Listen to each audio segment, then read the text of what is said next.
Bayangin deh, kamu bangun pagi, di luar anginnya ngamuk kenceng banget, langit gelap gulita, terus kamu baru sadar kalau jam kerja kamu sekarang cuma 6 jam sehari.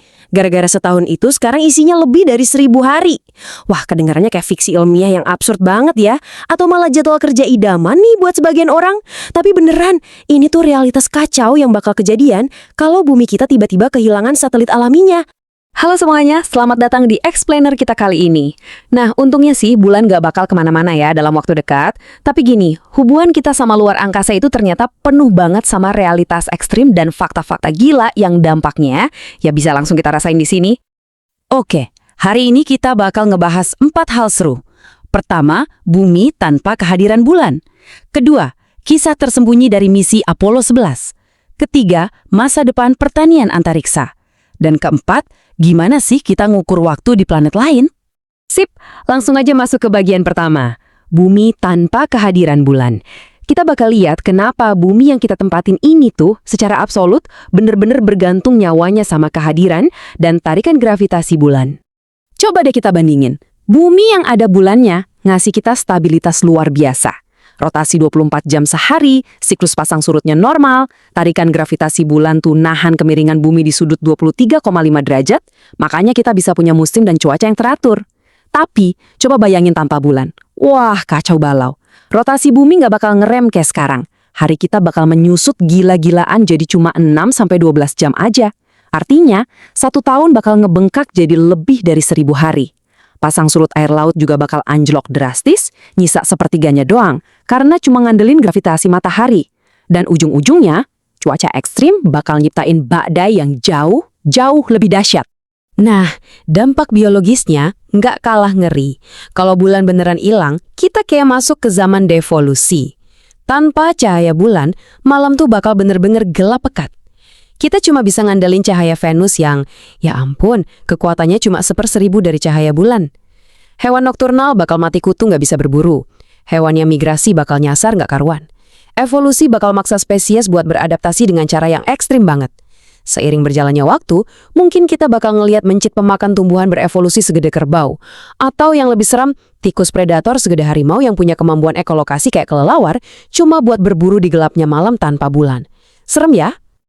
Oke, kita ganti suasana. Masuk ke bagian 2, kisah tersembunyi Apollo 11.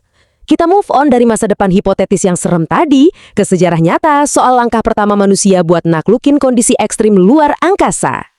Poin krusialnya tuh ada di angka super gede ini, 386.000. Ini jarak dalam hitungan kilometer yang harus dilewati Neil Armstrong dan krunya selama 109 jam 42 menit. Dan itu cuma buat nyampe ke daratan bulan di area yang namanya Sea of Tranquility atau Laut Ketenangan.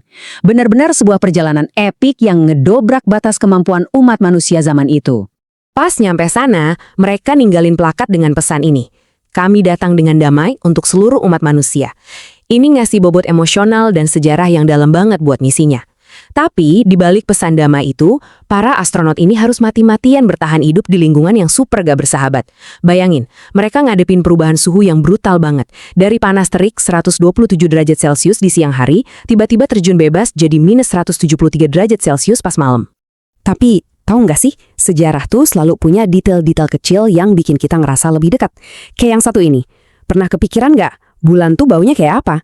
Waktu Armstrong balik ke dalam modul lunar dan buka helmnya, debu dari permukaan bulan yang nempel di baju luar angkasanya itu bikin kabin tiba-tiba bau abu perapian basah.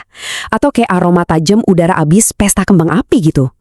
Detail sensorik kayak gini bener-bener ngidupin sejarah eksplorasi kita kan? Nah, ngomong-ngomong soal kejutan, ini kejadian pas Armstrong dan timnya lagi siap-siap lepas landas buat pulang ke bumi. Mereka baru sadar ada satu insiden kecil yang nyaris bikin celaka. Gara-gara baju luar angkasa mereka yang tebel dan kaku banget itu, mereka nggak sengaja nyenggol dan matahin saklar penyalaan mesin modul. Tapi alih-alih panik, tahu nggak mereka ngapain? Mereka mencahin masalah genting ini dengan nekan pemutus sirkuit pakai pulpen tinta biasa, terus meluncur pulang. Bayangin, sebuah pulpen kecil menyelamatkan misi antariksa terbesar umat manusia. Gila sih ini. Terus coba lihat gimana misi ini ngaruh ke kehidupan kita sehari-hari. Abis mereka pulang, NASA tuh parno banget mereka bawa patogen aneh dari luar angkasa. Jadi mereka dikarantina di fasilitas berjalan yang namanya MQF. Masalahnya di ruang sempit kayak gitu mereka nggak bisa pakai kompor api buat masak karena resiko kebakaran. Terus solusinya gimana?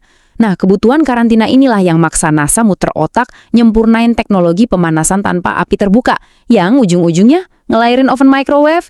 Iya bener banget, alat dapur yang sering banget kita pakai sekarang ini adalah hasil langsung dari eksplorasi Apollo 11. Lanjut ke bagian 3, masa depan pertanian antariksa. Setelah kita berhasil nyampe ke bulan, tantangan terbesarnya sekarang bukan lagi sekedar main ke sana, tapi gimana caranya kita bisa menetap dan nanam makanan kita sendiri di luar angkasa. Dan inilah yang dilakuin para ilmuwan di eksperimen biologi awal era Apollo. Langkah pertama, mereka bawa pulang tanah bulan yang miskin nutrisi, namanya regolit.